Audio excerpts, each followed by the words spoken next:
Өргөн үзэгчдийнхээ нүдшийн амар амгаланг айлтгая. 7 хоног бүрийн ням гарагт таны гэрийн хойморт шин зочид урьд сонирхолтой ярилцлага өрнүүлэхийг хичээдэг Сайн уу санаа нэвтрүүлгийн энэ удаагийн шинэ дугаар эхлэхэд бэлэн боллоо. За нэвтрүүлгийнхаа хойморт өргөцсөн эрхэм хүндтэй зочдоо танилцуулъя. Нийслэлийн өргөн амарчих газрын модыг үзүүлэг эрчим тэмчилгээний тасгийн эрхлэгчээр 2010-аас 2022 онд ажиллаж байсан клиникийн профессор тэргүүлэх зэргийн эмч Пүрэв Жавын Эрдэнэтбатар. Мөн нийслэлийн өргөн амарчих газрын модыг үзүүлэг эрчим тэмчилгээ яаралтай тусламжийн тасгийн арга зүйч Сувилхан ухааны магистр Гэрэл сайхан нар хүрэлцээрсэн байна. За баярын минь төргий. За мөн бидний ярилцлагыг дэрэгдээс нь хүлээн авч үзэж түүхээ бас хамтдаа хуваалцахаар тус тасгийн яг өнөө цагт хамтдаа зүтгэн ажиллаж байгаа эрхэм эмч нар, сувилагч нар, асрагч нар бүгдээрээ хүрэлцэн ирсэн байна. Та бүхэнд айн баярын минь төргийе. За мэдээж их барих эмэгтэйчүүдийн салбарын чухал нэг баг нь болсон. Яг харахгүй мөдөг үзүүлэх, сэхэн амьдруулах эрчим тэмчилгээ яаралтай тусламжийг хүргэж байгаа энэ албаны энэ олон хүн нэвтрүүлгийн маань хойморт өргөдөөд ард нь ажлаа амжуулж байгаас олон эмч сувилагч нар байгаа шүү дээ. Тэдэндээ бас нэвтрүүлгийнхаа яг энэ мөчөд баярын мэнд хүргэе. Арын албыг дааж үлдсэн баг.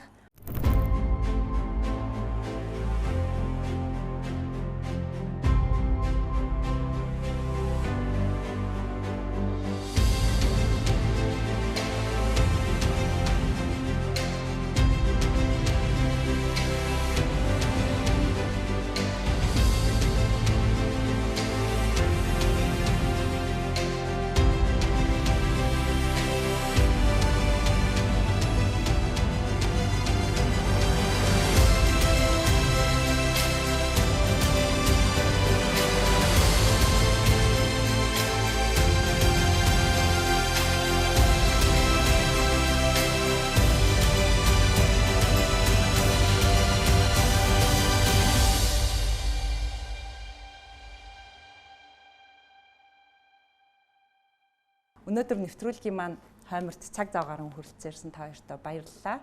Юун түрүүнд тасгийнхаа хамт олонд ер нь телевиз үзэгчд маань бас мэдчилгээг урьж байна.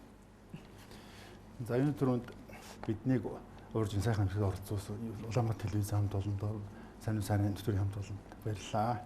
Энэ өдрүүдэд манай тасаг буюу Монгол улс ууган амарч газар, өргөн амарч газрын маань мэдээгүй эрчим тэмцлийн тасгийн 40 жилөө тохиож байгаа.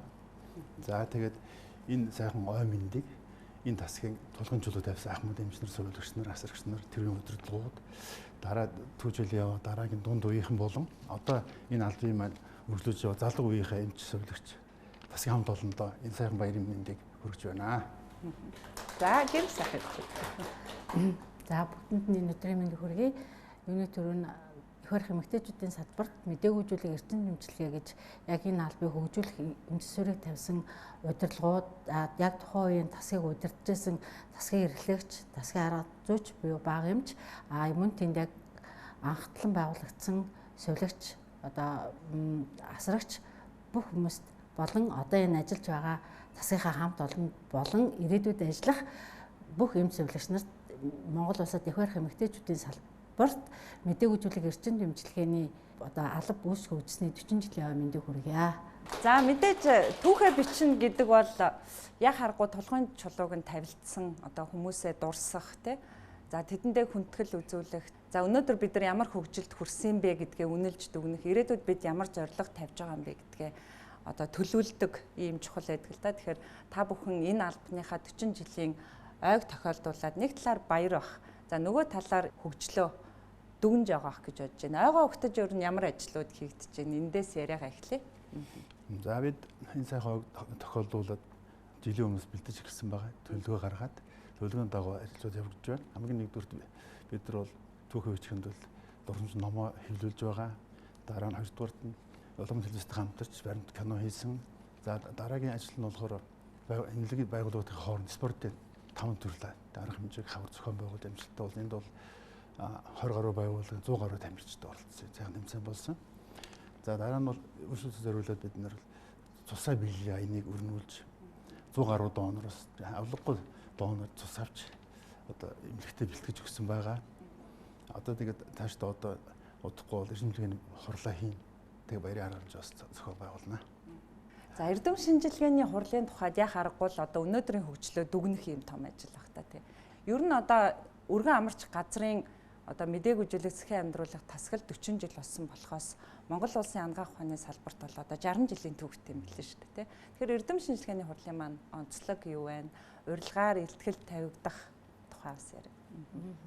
Манайх эрдэм шинжилгээний хурлынхаа нэр нь бол түүхэн замнал ирээдүйн итгэл гэдэг нэртэйгээр эрдэм шинжилгээний хурл хийхээр бол одоо төлөвлөлт бэлтгэл ажил нь хангагдаж байгаа. За энэ дээр бол Солонгос улсаас нэг одоо яг их барих эмэгтэйчүүд чиглэлээр мэрэгсэн профессор ирж зочин хэлцгээр оролцсон. Мөн Хятадын Хөхөтийн их хүүхдийн эрүүл мэндийн төвийн бас нэг мэдээгүйжүүлэх юмж ирж яг төрөлтийн үеийн үйл дамдаалт гэдэг сэдвээр илтгэлээр оролцсон. Мөн Хөхөтийн одоо яг манай Монголд одоо докторатаар суралцж байгаа нэг одоо доктор эмч байгаа. Ингээд гаднаас бол 3 зочин илтгэл байгаа. Дотоодын 5 6 илтгэл байгаа мó нийтдээ 10 илтгэл бид нэр хэлцүүлэхээр бол төлөвлөлт одоо 10 илтгэл хэлцэгдэнэ гэсэн үг. За ойгоо өгсөн ажлуудын тухай ярилцлагынхаа аргашаага дахин тодтогч асууя. За 40 жилийн түүх гэдэг бол 1985 онд тэр он цаг руу эргээд одоо мэдээж таны хувьд номыг удирдах бичиж байгаа олон хүний түүх намтрыг сонсож байгаа ахмадуудынхаа яриаг сонсож байгаа 40 жилийн өмнөх тэр түүх рүү эргээд очие та ямар шийдвэрээр яагаад энэ алба үүсэх болсон юм бол тэр үед бол манай институт нөгөө төрөлт их байсан ч гэсэн төрөлцсөн тийм тасаг байгаагүй. Тасаг байдгүй учраас эмчнэр хомсдолтой. Тэгээ нөгөө дуудлага ихтэй эмчнэр ирдэг. Тэр өдөрт манад бас нэг Оросын ганд нэг мэрэгчлэлтэн Берг гэдэг эмч байсан. Тэгээд манай содон бил эмч ингээд 3-4 эмчтэй байсан. Тэгээд тэрийг тэр үеийн удирдлагууд энийг анхаарад одоо тэр үеийн удирдлага бол одоо манай Эрхэнбаатар багш. Монголын гавьяат эмч. Эрхэнбаатар багш 1985 оны 10 сарын 11-ний өдөр тушаал гаргаад тасгийг байгуулсан байна. Энэ тасгийг болгохдоо 7 эмчтэй 10 солигчтой 4 эсрэгтэй гэж байгуулсан байгаа. Тэгээд энэ тасгийн хэрэгцээ дотны бэлэмж тасгийн багцал ламжаа байгаа юм чинь байна. Тэгээд эмчнэрээр дандан сүрэн, амар мандах, гам бэлэг, ганц шимэг, даштуулан, цэрэн дуулан гэсэн эмчнэр бол ажиллаж байсан. Өөрөөр хэлбэл одоо тасаг болгон мэдээж одоо хүндэрсэн өвчтөнтэй тухайн өвчтнүүдэд үйлчилгээгээ үзүүлэхдээ эмч цэвэрлэгч нар очиж үзүүлдэг байсан бол энэ алба тасаг байгуулагдсанараа нэг дор нэгтгэж илүү тусламж үйлчилгээг чанартай үр дүнтэй хүргэж эхэлсэн юм шүү дээ тийм 10 ортой байлагчийг баг бүгдөө хүнд хүмүүстэй янз бүр тэгэхээр тэр чинь ерөөсөө 16 цагт өдрийн 8 цаг авчихсан л ерөөсөө цус мус хийх одоо юу гэдгийг бүхэл юм гардан нөгөө сувдагч мөн хийдэг байхгүй ард ирэх ингээл цонх мохоор хараад энэ сувдагч юу хийж байгаа энэ ажилчид нь одоо ер нь яг ингээд манай хүн дээр яаж ажиллаж байгаа гэсэн байдлаар өдөрч харна шүү дээ тэгэл хардаг байхгүй тэр өглөө найруу тэр хүмүүс орж ирээ хэлжсэн шүү дээ Өөс урчин шүрэн гарсан энэ сувдагчтай нэр бараг гарч шээгийг бахав манай хүүхд хажууд юм. Тэр хэвээр байсараа 16 цаг байж байгаа одоо бууж байна. Хин гэдгийг тэгээд би асуужсэн байхгүй. Тэр бас их гоё хүнд ч юм шиг. Хэцүү ч юм шиг. Бас амар ч юм шиг үед байсан. Би одоо амьдралдаа ингээд ярьдаг тэр айгүй тод дурсамж үлдсэнийг зүйл байдаг байхгүй. Сэхний сувлагч болсны дараа шүн хүн цусаалтаад цусны төвөөс цус аваад тэгсэн ирнэ цус маань өрөхгүй. Тэг би энэ арслантаа гүүрийн зам дээр халаад байгаа гараа өргөө зогсчихсон. Одоо тэжлэхэн тэр такси, машин энэ чинь их биш шүү дээ. Тэгээд гараа өргөөд нэлийн удаан зогссон 3 машин өнгөрсний дараа нэг машин зогсоод яасан бэ миний дүү гэд жолооч буугаад ирсэн. Би одоо энд сэхэн амьдралах тасагт ажилладаг юм аа нэгдүгээр төрхийн цус хэрэгтэй байна. Та хэдгээр бүлгийн цустай вэ гэж хойд асуусан. Тэр жолооч бууж ирээд ахын өчтөр арх ууцсан л та. Гэхдээ миний цус хэрэгтэй бол аав. Маш их хүнд хүн ирээд. Тэгээд айгүй сайхан болоод ингэж ясна нэг өглөө гинт ирээсээ би энэ муутал. Тэгээд би цусан диваараа л гэсэн би гүүгээл цусан диваал хүрээд ирсэн. Манай эмч тайван байгаараа өрмөн гээл оржлал. Тэгсэн чинь нөгөө хүн чинь нэрээ тэгээ сэргээд ингээ босоод ирсэн. Тэгэл бид нар ч ястай зүр ингээл нөгөө хүнтэй чи яг адилхан хүн ингээл муудахтаар яг адилхан хүн ингээл сэхэл ингээл сэргээл ирэхтэй зэрэг айгуу баярлаа. би ямар сайндаа юу яадаг сувлагч нартай хэлдэг за хагалгаанд хүмүүс орж ин за тайван бай Тэгээд толгой дээр нэг гараараа ганц хурцгад цаад хүний сэтгэл санаа аяйгуу гоё тайван болдог шүү. Танууд хагалгаанд орохоос өмнө өвчтөн эгчүүдэд маш их илгэсэн сайхан дотн байгаарэ гэж. Ер нь эдэрэнгүй талаас нь ерөөсөө айл болохоор хүүхдүүдэд загтдаг байлаа. Ер нь бол төрчөөд хаалгаанд орчоод тэгээд дараа нь хүүхдээ хөлөө сууж байгаа ээж гайхамшигтай шүү дээ. Гайхамшигтай. Тэр үеийг харж байгаа, харж исэн үеуд маань бас мартагдчихгүй ерөөсөө.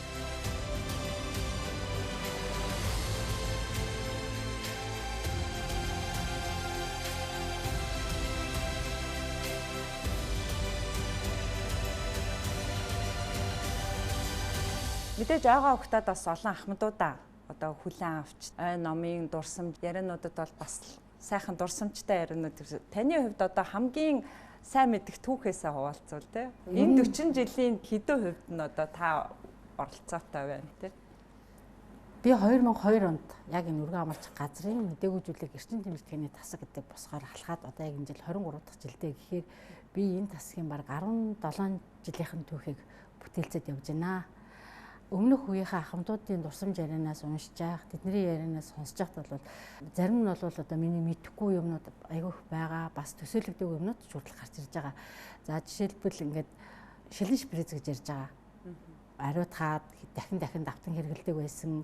Тэр бол нөгөө бүх одоо сувилагч нар тэгж ярьдаг. Дээрээс нь мэслийн сувилагч нар бол өөрсдөө нөгөө яг мэслэлээр хэрэглэгдэг, утсаа олж ирдэг, зүгээ олж ирдэг, ингээ баг бие биенээсээ нуудаг, бие биенээсээ хармалдаг байсан гэж ярьдаг байхгүй. Тэр зөвхөн яг л нөгөө яг мэслэлээр хэрэглэгдэх л зориулалтаа намайг дөнгөж 2002 онд орж ирж байхад бол уян зүг гэдэг одоо яг суцан тавьдаг гуурс маань айгүй ховор байсан.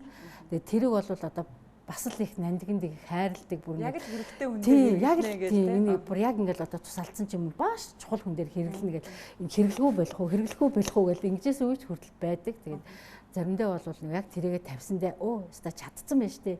Яг энэ хүн дээр энийг уян зүгээ тавьсан чинь өста яг чадцсан байна гэдэг. Заримдаа бас нөгөө яана би уян зүг орж ирэнгуудаа тавьчихгүй яваа гэд харамсажсэн тохиолдол хүртэл байдаг. Би өөрөө бол дөнгөж нөгөө уян зүг тавьж үзээгүй намайг оюутан байж хат яг уян зүг гэдэг юм дөнгөж яг гарч эхэлжсэн учраас яг уян зүг ингэж тавьдаг шүү, уян зүг гэж юм байдаг шүү гэдэг юм өөртөөсөө заагаагүй байд мэдхгүй шахав байж байгаа л орж ирэл яг тэр уян зүгтэй учрахад айгу нүднийг юм байлээ. Айгу ховорхон байсан. Тэгээд одоо бол бас юм нэг үе бодвол яг 23 жилийн өмнөх юм да одоо яг ингээд харьцуулах юм бол бид нэр ингээд яг уян зүг толгой дараалан тавьж гэн яг тэр хэмжээгээр манай сувилагч нарын бас мэдлэг боловсрал дээрээс нь чадвар бас айгүйх нэмэгдсэн гэж бол дүгнж байгаа. Бас бид нэр хөгжиж гэн, дэвшиж гэн. Яг тухайн үед намайг ингээд орж ирж байхад бол манайх ганцхан амьсгалын аппараттай байсан бол одоо бас нэг орныхоо хажуу болгонд нэг манайх 8 ортой гэж бодоход нэг 5 орон дээр бол амьсгалын аппараттай байна.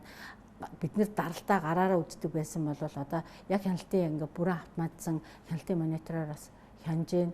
Тэр маань ч хүртэл одоо ингээ яг бүрэн автоматцсан ингээл яг эмчтэйгээ зэрэгцээл яг тухайн хүнийхээ амин үзүүлэлтийг хараад даралтын тийм байна, би юм бэлдэх ёстой байна гэдэг тийм байгаа учраас ер нь бол одоо яг миний хувьд бол 23 жилийн өмнөхтэй яг одоо үеийг харьцуулах юм бол бид нэр маш олон дэвшил гарсан гэж дүгнэж байгаа.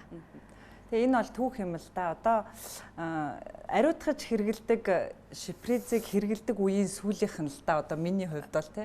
Одооны хүүхдүүдэд тэгж хэлэх юм бол одоо бараг итгэхгүй шүү дээ тий. Тэгээ эн чи яг харахгүй тийм хүнд хэцүү бүх мэдхгүй зүйлтэй тулж исэн энэ галын шугамд ажиллаж исэн хүмүүс өнөөдрийн энэ түүхийг бүтээлдсэн гэдгээрээ бол гайхалтай юм тий. Тэгэхээр л одоо яг харахгүй энэ албанд сэтгэл зүрхээрээ бүр бие махбодороо тий цаг хугацаа хөдөлмөр сэтгэлээрээ зүтгэж исэн эм цувилагч нартаа дахиад айн баярын мэнд хүргэе бүгдээрээ. За Эрдэнэбаатарын эмчийн хувьд 40 жилийн түүхтэй энэ тасгийн одоо 12 жилийн удирдан чиглүүлж ажиллажээ. Таны ажил авч явах 2010 онд одоо ямар нөхцөл байдалтай байв? Харьцангуй бас хөгжлийнхаа үеийг давтсан дахиад хөрөнгө оруулалт шинэ алхам руу зорьцсон тийм үе байсан гэж би зүгээр цаг хугацааны хувьд бол тэгж бодож байна. Тэгээ 10 онд чи манад нэг юу засвар төрсөн. Их засвар төрөх маань. Яагаад ингэсэн үгээр тэр юунаас болоод халдвар гараад тэрнээс бол манайхыг өөр юм шилжин суул босч ирэхдээ манай тасгийн бүр шинэ удирдлага маань онцгойлон хүлээж яагаад анхаарад тасгийн маань нэг 5 дугаар давхрыг бүр тэр чигээр нь засаад схем эсхийн мэдээ алжуулалт болно.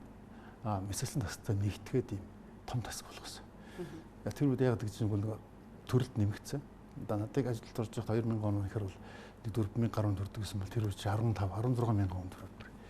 Тэгээд нөгөө төрөх май маргал багталцгаа бол тэрүүгээр хэмжээгээр нөгөө хаалгаа кесар хаалганы давтанд нэмэгдэнэ. Тэр болохоор мэдээ өгүүлэг гэрсэн хэмжлэгээний эмчээ шаардлага өндөр болно.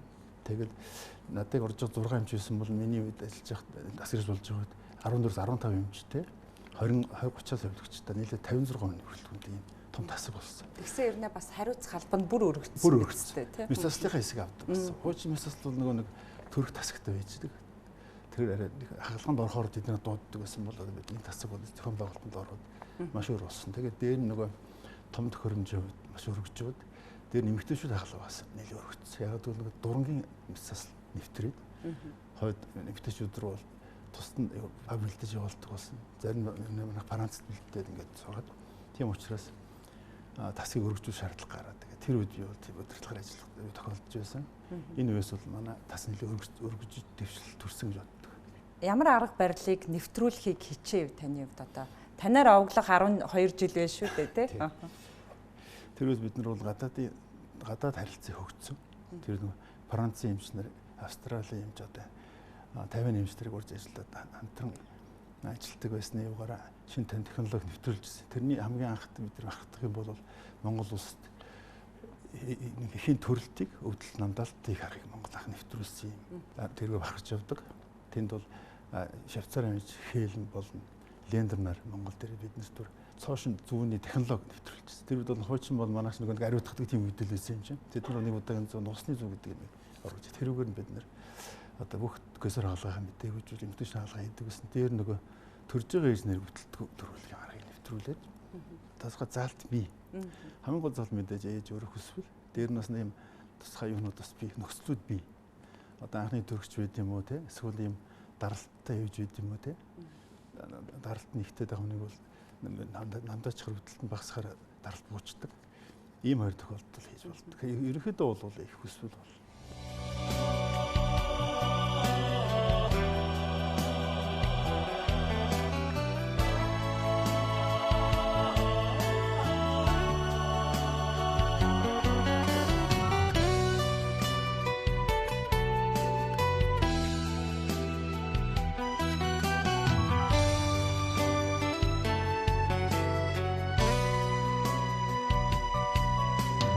сэтгэлтэй бүхнийг дээдлэн түшиэдэ санаадагаа дуйдэс чи дэшэдэ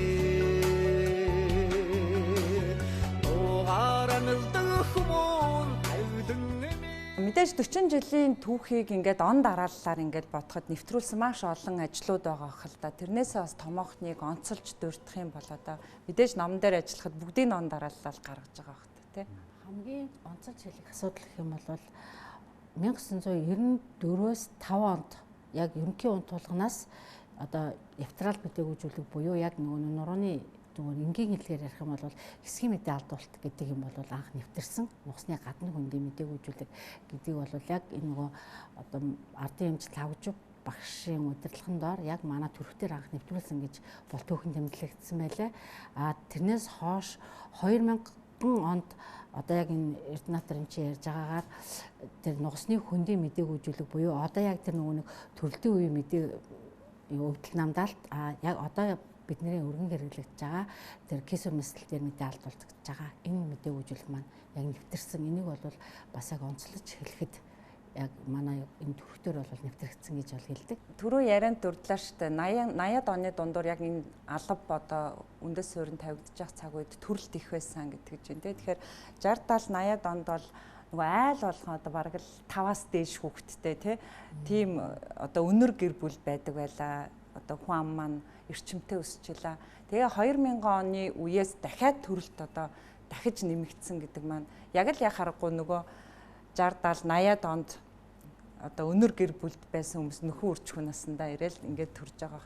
Төрөлт нэмэгдэх тусам мэдээж одоо та бүхний ажиллаж байгаа энэ галын шугамын асуудлууд илүү тоон ихсдэг бах тий.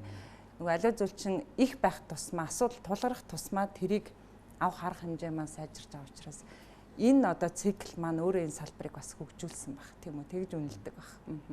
Мэдээж ингэж байгаа л да нөгөө төрөл төвтэй гэдэг чинь таны хэлээр дээр айгүй бидний ажлын мэднэг дээр яг нөгөө одоо юу чинь заавал ингэ сайн муу талтай байгаа шүү дээ. Мэдээж төрөл төвтэйгээр нөгөө тал нэг хүндрэл нэгсдэг байхгүй. Тэгэхээр мэдээж хүндрэлийг дагаад бид амьдралыг бид нар имжлэх болдог. Зохион бид яасан тохирсон шинэ аргуудыг имжлэх нь бид нэвтрүүлдэг л дээ. Монгол улс гэхгүй нэг олон нийтэд олон улстай хуулийн жалгадаг учраас нөгөө хамтарч ажилладаг баяр юмнуудаас орнуудын эмчнараас туршлага судлаад шинэ арга байнг нэвтрүүлж явдаг. Өргөн амарч газрын нэгдсэн мэс засал мэдээгүйжүүлэг эрчим тэмчилгээний тасгын жилд дунджаар 4700-аас 5000 мэс заслын үеийн мэдээгүйжүүлгийн тусламж үйлчилгээг үзүүлж, жирэмсэн үеийн хүндрэл, төрөх, төрсний дараах хүндрэлтэй эхчүүд болон мэс заслын дараах хүндрэлтэй 250-аас 280 гаруй их няран амь насыг хамгаалж шаардлагатай үйлчилгээг үзүүлж байна. 1985-аас 95 оны эхний 10 жилд их эмэгтэйчүүдийн тусламж үйлчилгээг эмнэлгийн хэрэгсэл тоног төхөөрөмжийн хүрэлцээ хомсоос шалтгаалж гар аргаар амин үзүүлэлт үзэж, ерөнхий унтуулга, эсмарх ба амберданы маскаар мэдээгүйжүүлэх аргыг хэрэгжилж байна. 1995-аас 2005 оны 2 дугаар 10 жилд мэдээгүйжүүлэг ерөнхий унтуулгад эфирийг халж наркотикийн хэрэгжилж эхэлсэн бөгөөд нугасны гадны хөндийн мэдээгүйжүүлгийг нэвтрүүллээ. Гадаад харилцааны хамтын ажиллагаа өргөжж, Франц, Австрали, Швейцар, Орос улбаны улсын эмч мэргэжилтнүүдийн туршлага солилцох сургалт дадлагуудыг идэвхжүүлв. 2001 оноос төрөлтийн үеийн нугасны хөндийн өвдөлт намдах эмчилгээг нэвтрүүлж, 2002 оноос эпидрал уурс хэрэглэн төрөлтийн үеийн өвдөлт намдах аргыг нэвтрүүллээ. 2005 оноос бүтэц зохион байгуулалтын хувьд өөрчлөгдөн яаралтай тусламж эрчимд эмчилгээ нэгдсэн мэс заслын тасаг болж өргөжснөөр үйлчилгээний цар хүрээ ачаалал нэмэгдэж, хүний нөөц, эмнэлгийн хэрэгсэл, аппарат тоног төхөөрөмжийн хангалт харьцангуй сайжрав. Эмч мэргэжилтнүүд нарийн мэрэгшиж, мэдлэг боловсролоо дээшлүүлэн мэрэгжлийн цол зэрэг хамгаалж идэвх хандлага нэмэгдэв. 2015 оноос мэс заслын дараах өвдөлт намдах эмчилгээнд BCA буюу пампар өвдөлт намдах эмчилгээний арга нэвтрүүлсэн нь өвчтний өвдөлтийг богино хугацаанд намдааж, өвдөлтийн дараах завируудыг бууруулахад томоохон алхам боллоо. 2017 оноос дурангийн хяналтанд ор хэвлийн өмнөд булчинд TAP блок эмчилгээг хийж эхлэв. 2020 онд COVID-19 цар тахлын үед их няран амь насыг хамгаалахын төлөө эмч эмнэлгийн ажилтнууд 14-өөс 21 хүртэл хоногоор тусгаарлагдсан халдвар хамгааллын онцгой дэглэмд эмэгтэйчүүдийн тусламж үйлчилгээг тасалдуулалгүй үзүүлв. Цар тахлын нөхцөлд эмнэлгийн аппарат тоног төхөөрөмж шинжлэгдэн, эмнэлгийн хэрэгсэл нэмэгдэж эмчилгээнд шинжилэл бий болов. Цахим хөгжлийн бодлогын хүрээнд эрүүл мэндийн салбар захимчхад клиникийн 1-р амарч газар карте системийг бүрэн нэвтрүүлв. Эрүүл мэндийн даатгалын эргэцэн өөрчлөлтөөр эмнэлийг өөрийгөө санхүүжүүлэх системд шилжиж, томоохон сорилттой тулгарсан ч үндсэн тусламж үйлчилгээ хүний нөөцийн бодлого, ажилтнуудын нийгмийн асуудлыг шийдвэрлэх алхам хийгдэж байна. 2022 оноос тусламж үйлчилгээнд артерийн даралтыг шууд инновацийн аргаар тасралтгүй хянах, 2023 оноос цуснд хүчил шүлтийн тэнцвэрийг үзэх боломжийг нэвтрүүлв. 2025 оны байдлаар мэс засал мэдээгүйжүүлэг эрчим тэмчилгээний тасаг нийт 38 орон тоотой ажиллаж байна. Нийт эмч сувлагчдын 75% нь мэрэгжлийн тэргүүлэх, ахлах зэрэгтэй, 90% нь 10-аас дээш жил ажилласан мэрэгжсэн хамт олон эмэгтэйчүүдийн тусламж үйлчилгээг үзүүлж байна. За, мэдээж тасгийн арга зүйч гэдэг бол тэр тасгийн одоо үйл ажиллагааны бүх зүйлийг одоо удирдан чиглүүлж одоо эмч сувлагч нараа хуваарлах гээл олон асуудлууд гэдэг баг. За нөгөө талаар бас тэднийхээ нийгмийн асуудалд анхаарлаа. Тэднийг байнга сурч хөгжих энэ тал дээр одоо анхаарлаа хандуулж ажилладаг албан тушаал гэж би ойлгодیں۔ Санаа зовох асуудал ихтэй тий одоо тэрний маань ар амьдрал юм байна гэл одоо бүх тэр талбарыг мэдтгэл хүн гэж ойлгоод байгаа. Ажлынхаа бас онцлогийг ярил. За яг өөрөө бол дотор ингээл ороод бужигнал ингээл ажиллаж байхад бол нэг тэр ажлын одоо хүндийг одоо хүчрэг бол их мэдэрдгүй байсан. А яг өөрийн бие дээр ирэхээр бол зохицуулах ажил маш их. За нэг одоо хүүхдний өвдөх ч юм уу ар гэртний асуудал гарахад нөгөөдхөө ээлжийг зохицуулах гээл дахиад дараагийнхаа хүн рүү уцтаал ярих ч гэдэм үү. Тэгэл зохицуулах ажил бас байдаг. Гэтэ манай тасгийнхан ер нь бол хамгийн доод нь 10-аас дээш жил ажилласан учраас надад маш их түшигтэй байдаг. Бүгд ажлаа мэддэг. Яна тэр хүүхдний өвдсөн гинэ тэрний оронд чи нэг гарах хүүхэд миний үдээс үгүй би чадахгүй гэж хэлдэг хүн бол маш ховор. Ер нь нөгөө за окей за тэгээ за гэл ингэдэг учраас бас тасгийнхаа хамт олонд бол үнэхээр их баярлдаг. Заримдаа нэг олон хүүхэдтэй нөгөө нэг ганц ээж юм шиг надад санагддээ шүү дээ.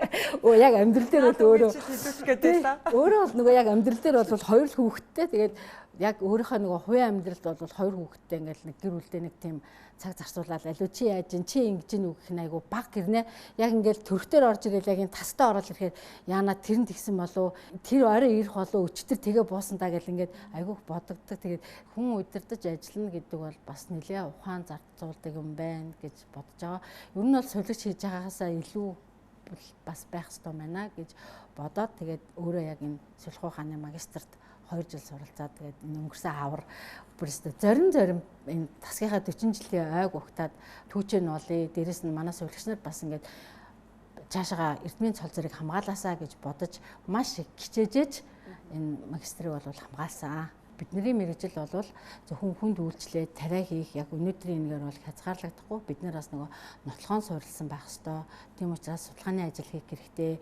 Хэдүүлээ нэг ингэж хий гэл тасгийнхаа охтуудад зөвлөл явж л байна. Өөрөө ч гэсэн бас тэднээсээ суралцаал явж байна. Миний хардаас маш олон одоо сулих ухааны магистр манай тасгаас удахгүй бас доктор ч гэсэн төрхийг бол үүсэхгүй. Тэгээд тасгийнхаа охтуудыг одоо хурдан эрчимтэй сураад тэр дээшээгаа те эрдмийн цол зэрэг сулих ухааны доктор, магистр өөр цаашаа юу гэдгийг те тэр бүх боломжинд бидний өмнө нээлттэй байгаа шүү гэдгийг бол хэлье.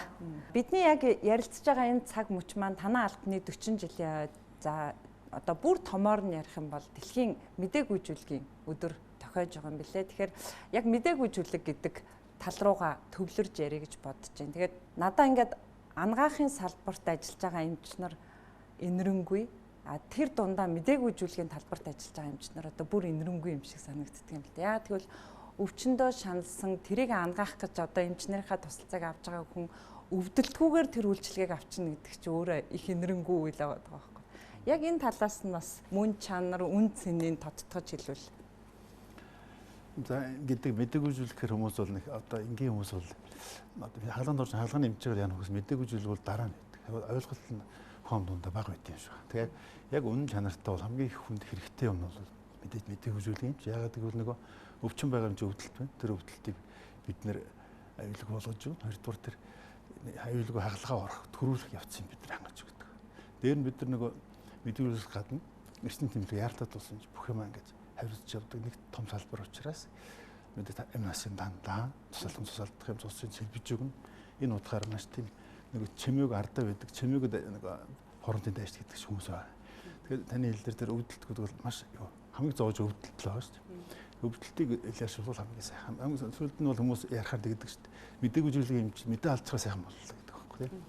Тэгэхээр магтах юм байхаа аргагүй юм их даруухан эгэл даруу манай салбарын тийм хүмүүс байдаг шүү дээ. Хамгийн их нөгөө хариуцлага хүлээхээс гадна хамгийн их мэдлэгтэй байх хэвээр, хамгийн төвчээртэй байх хэвээр. Тэг ялангуяа төрөлд бол тусалцаа дагуулж явж байдаг. Хүн тусалдах юм маш хүндэрнэ. Тэрийг бол их хэмж яг ч харахгүй. Бид тэгэхээр тэр юм чинь салтан зогсохын тулд тэр бүх болцоо хийж өгнө шүү дээ. Тусалд цус бүх юм хийж өгөөд өвдөлт намдаагаа тэгээд бүр болохгүй амьсгал зүрх сүсийн дэмжиж тэр хүн сайхан байдалд оруулж өгнө. Дараа нөгөө өвчнө эдгээд гарна. Манай нэг гавь тэмчээ юу гэдэг шүү дээ. Сайн мэдээгүй юм чинь ээжиг чинь эмчээгээ авардаг, ээжиж авардаг гэж хэлдэг баг. Тэгэхээр тэр бол үнэн үг гэж боддог.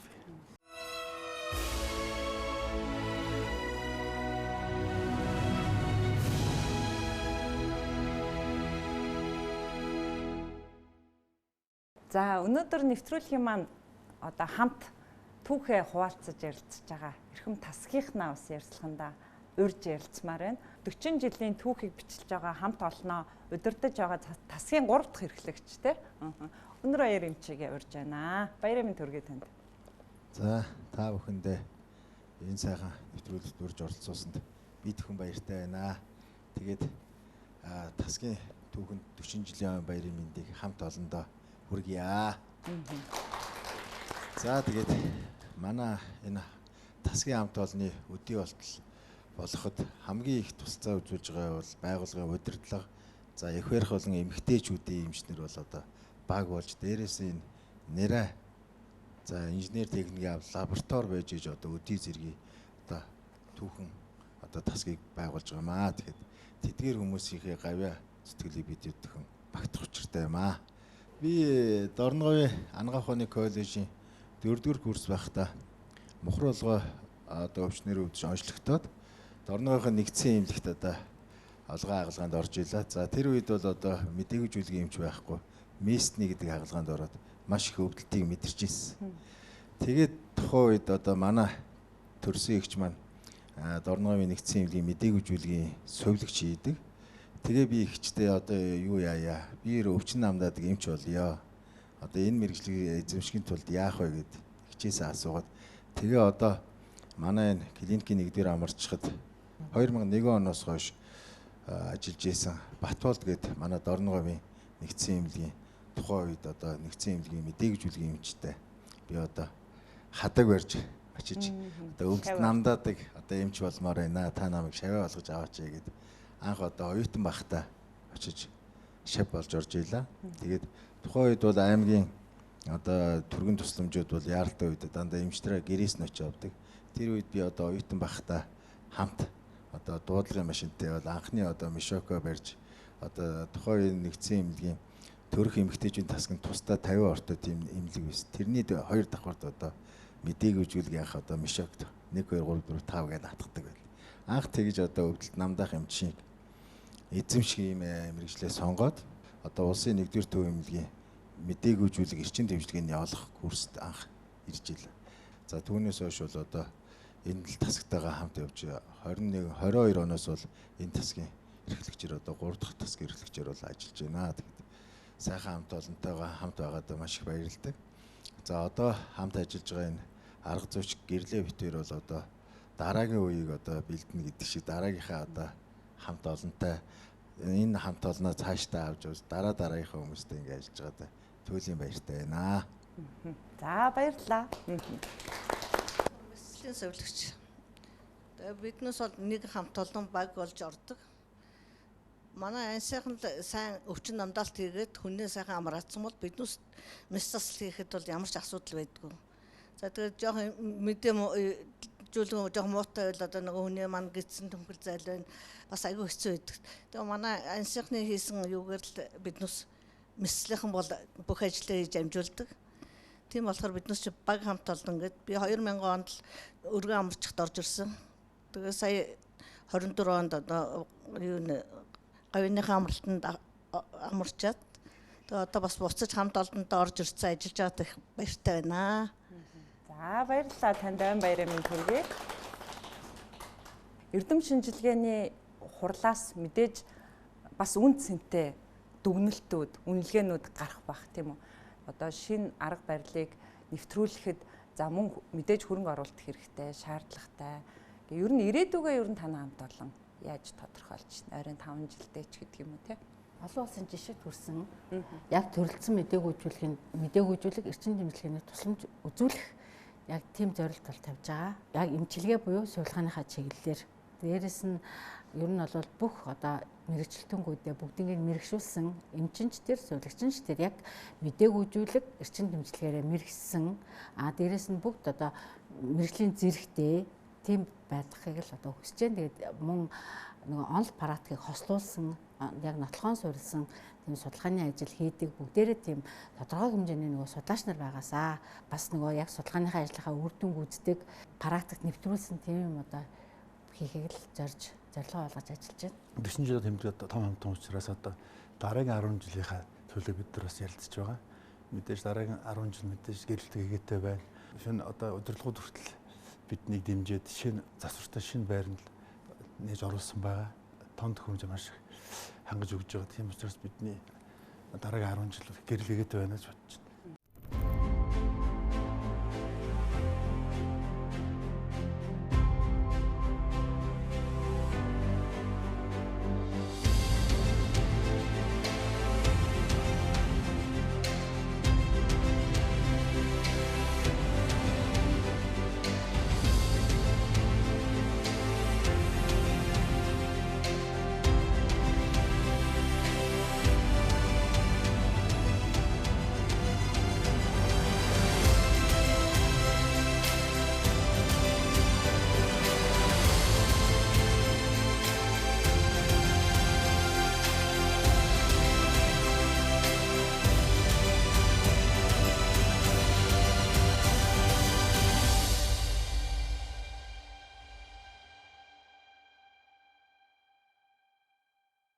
Таны номонд орсон нийтлэлийн гарчиг бол гавьяатыг төрүүлсэн тасгийн хаан гэж онцлсан билээ л дээ. Тэгэхээр мэдээж энэ тасагт олон бахархлууд байгаа бах тий.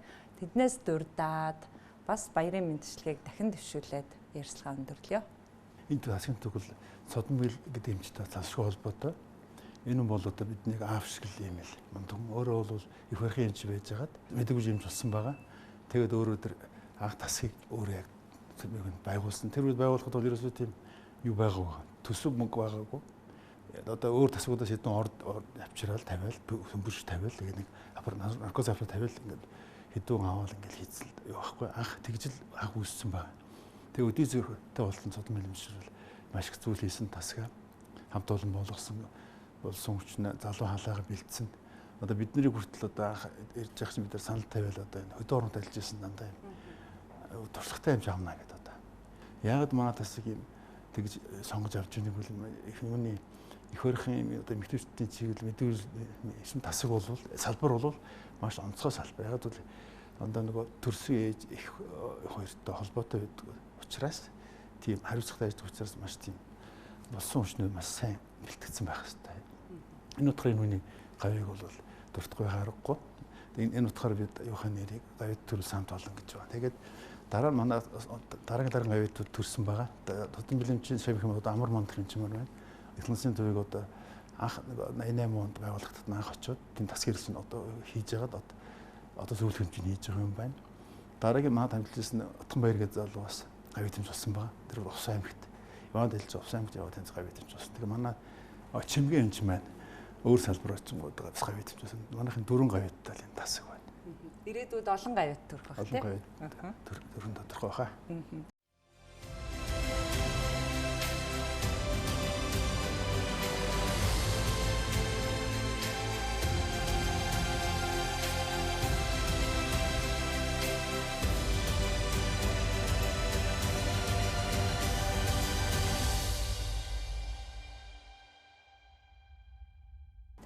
За маш их баярлалаа.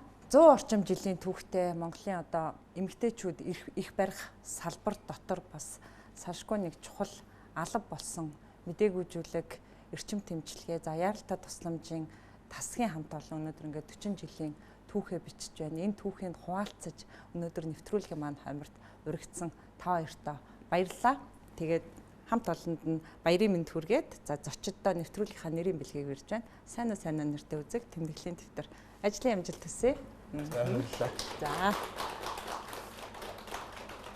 Одоо албаныхаа одоо бүх хүний ар амьдралын ажилтай нь бодож явдаг гэрэл сайхан эмчтэй бас ажлын амжилт хүсье. Баярлалаа. За ярилцлагынхаа төгсгөл болгож бас хамт олондоо ойн баярын мэнд хүргээд яриагаа өргөжлөө. За Монгол улсад их барих эмэгтэйчүүдийн салбарт одоо бие дааж үүссэн мэдээгүйжүүлэг эрчим тэмчилгээний тасгийнхаа яг энэ түүхийг 40 жилийн түүхийг бичиж яхад би бол 3 үеийнхээ тасгийн эрхлэгч гурвантай нь бол ажиллаж байгаа. Нэгэнтэй нь бол одоо бүр яг хамтарч ажиллаж байна. Яг анх орж ирж хад Монгол улсын гавьд эмч Содон бэлэмч бол яг тасгийн эрхлэгч байсан. За тэрний дараа ингээд Эрдэнэтер эмч болоод тэгээ одоо бол яг 3 тугийнхаа тасгийн эрхлэгчтэй өөрөө бас ингээд хамтраа тасгаа удирдах явж байна. Бидний энэ одоо яг ажлын маань бас нэг онцлог гэх юм бол ээж маань өөрөө хэвтэж орж ирсэн бол хөлөөрөө босоод гараа явдаг нь бас манай энэ яг эрчим тэмцлэгийн тасгийн хамгийн том онцлог байдаг. Одоо ухаангүй ч юм уу эсвэл ярваагаад ороод ирсэн хүн манай тасгаас гарахдаа инээгээд гардаг. Хүүхдээ тэрврээд инээгээд гардаг. Баярлалаа. Танаа хамт бол маш их баярлалаа гэд инээгээд гардаг. Тэгээд одоо үргэлж миний ард асаалттай таанглууга байдаг. Тасгийнхаа хамт олонд бүгдэнд нь энэ тасгийн түүхийг бүтээлж байгаа, бүтээлцэн ирээдүйд бүтээлцэх бүх хүмүүст Монгол улсад их барих эмэгтэйчүүдийн салбар өөрчлөх хөгжсөний энэ ойн баярын мэндийг хүргье. За баярлалаа. Мөн нөгөө Америк огшод байгаа байхгүй юу гэх. Тэгээ мөн Монгол улсад ер нь нөгөө дэлхийд мэдээгүйжүүлэгийн салбар өөрчлөх хөгжсөний одоо бас өдөр тохиож байгаа. Энэ нь бол 10 сарын 16-нд тохиодог. Тэгээд бас бүх Монголын одоо өнцөг булан бүрт ажиллаж байгаа мэрэгжил нэгт эмч цэвэрлэгч нартай бас баярын мэнд энэ өдрийн мэндийг хүргье. За баярлалаа. Баярлалаа. За хэд натэр болцгол. болцсон уу? За. За маш их баярлалаа. Сайн уу санаа нэвтрүүлгийн энэ удаагийн дугаар нийслэлийн өргөн амарчих газрын мэдээгүй жүжиглэсгийн амьдруулах тасгийн түүхт 40 жилийн ойд зориулан хамтдаа бэлтгэлээ. За хамт олноо төлөөлөн өнөөдөр зочны хойморт нийслэлийн өргөн амарчих газрын мэдээгүй жүжиглэг эрчим тэмцэлгээний тасгийн эрхлэгчээр ажиллаж байсан клиникийн профессор тэргүүлэх зэргийн эмч Пүрэвж Аван Эрдэнэбаатар, за мөн тасгийн арга зүйч, сувилгаан ухааны магистр Нанжид Сүрэнгийн гэрэл сайхнаар бидэнтэй ярилцлаа. Та бүхэнд айн баярын мэнд хүргэе. Ижийг үртэн одоо халуун чихийг үргэлж гэр бүлийнхэнд натгуулж байдаг ийм сайхан буянтай үйл эзэд та бүхэндээ бас эрүүл нэх сайн сайхныг хүсье. Өөрсдөө хамгийн гол нь эрүүл агаарай. Баярлалаа. За баярлалаа. Үзэгч та бүхэндээ сайн уу санаа нэвтрүүлгийн удаагийн дугаарыг хүргэлээ. Эх 7 хоногт шинэ зочинтой иргэд уулзъя. Баяр та үзэгчтэй. Сэтгэлтэй бүхнийг дээдлэн түшиедээ санаадагаад үйдэс чи дэшэдээ нугаар амилдаг хүмүүн тавилан эмийн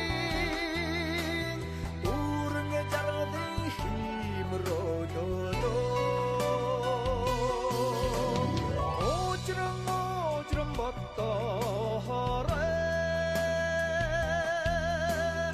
Хорвогийн аммагдан сайхны омуртаад инэрээ хүмүүний сайхан Очрон боттоо